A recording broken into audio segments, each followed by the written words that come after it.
Hey, yo, first and foremost, shout out to Lamont Roach and Tank. That was a great fight. I enjoyed it. But, yo, I'm making this video because for the whole build-up, y'all were killing me over my victory over Lamont, saying that he wasn't worthy of the Tank fight. But at the end of the day, I don't care what y'all say.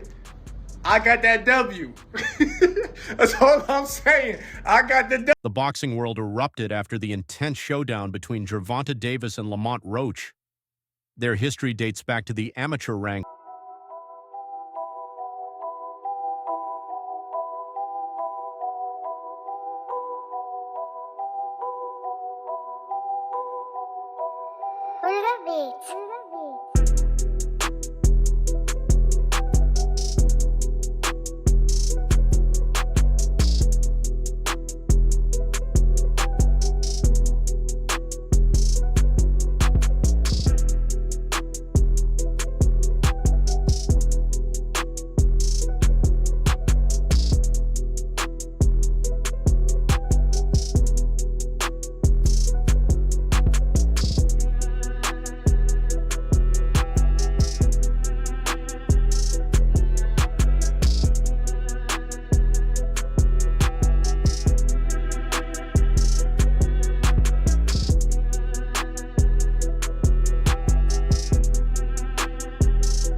adding another layer to this high-stakes fight.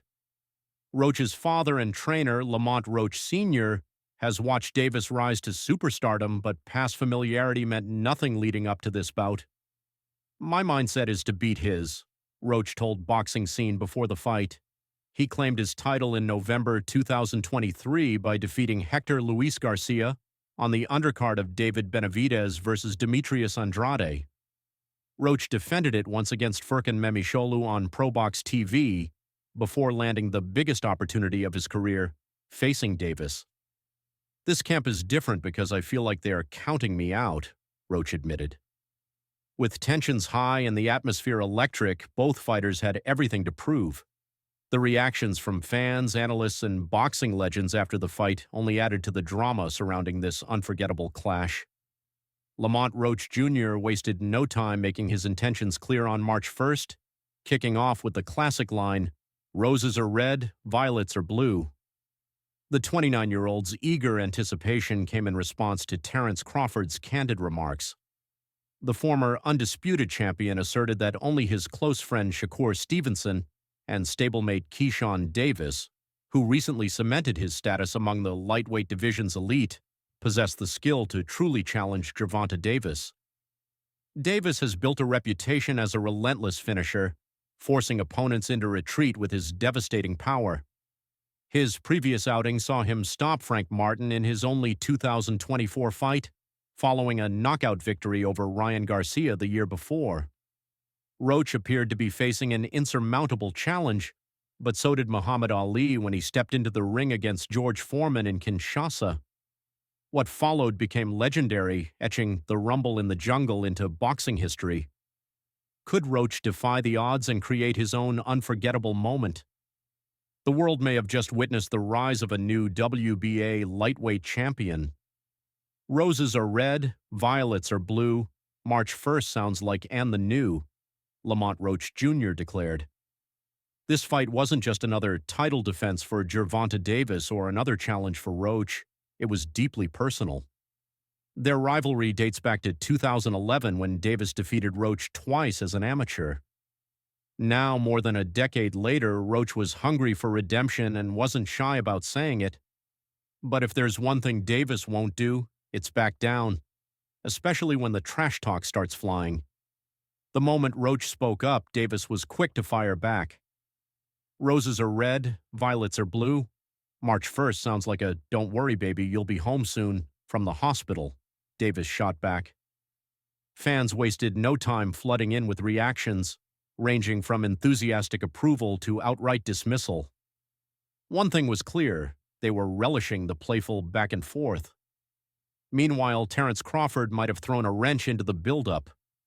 Alongside Shakur Stevenson and several others rallying behind Keyshawn Davis, Crawford engaged with a swarm of reporters.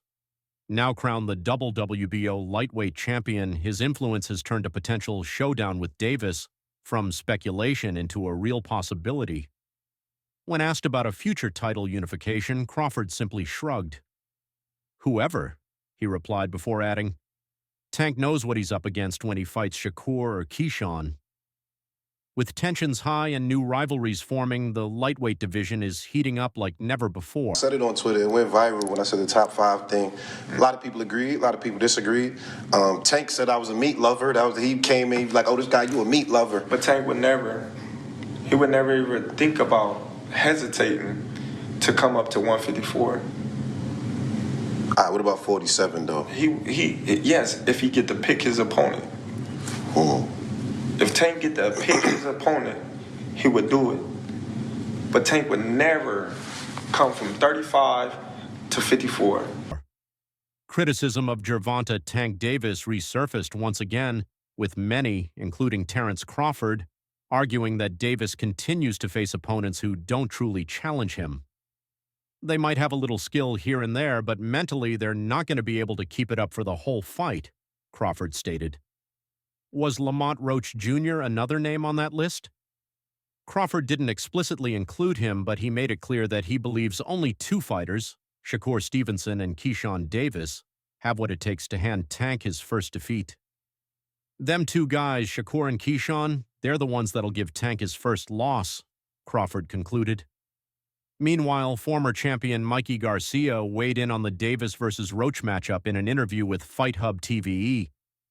While discussing the fight, he also shared his thoughts on a potential Davis-Stevenson clash, admitting it doesn't excite him much. Despite that, a unification bout between the two remains one of the most unpredictable and intriguing matchups in the sport. I think Tank is one of the very best fighters, definitely in the lightweight division, Garcia said before the fight.